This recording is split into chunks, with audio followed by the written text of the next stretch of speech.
За одоо хэрхэн файлсаас файл, видео, зураг татах вэ гэдэг хичээл оруулж байна.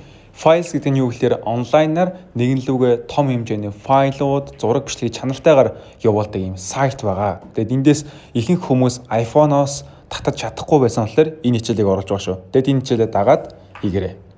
За эхлээд линкэн дээр удаан дарлаа.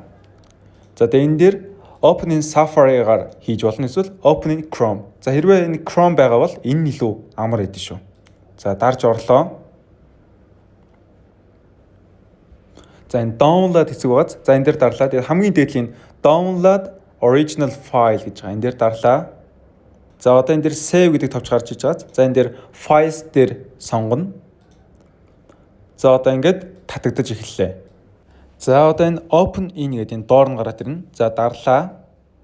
За дарангуудаа open in downloads хэсгээр дарж татна. За одоо энэ энэс дээр шууд гараад ирчихнэ гэсэн. За энэ байна. Сайн байцгаана уу? Би бичлэгийг татах шаардлагатай байна, тий. За энэ зүүнтэл дээр нь дарлаа.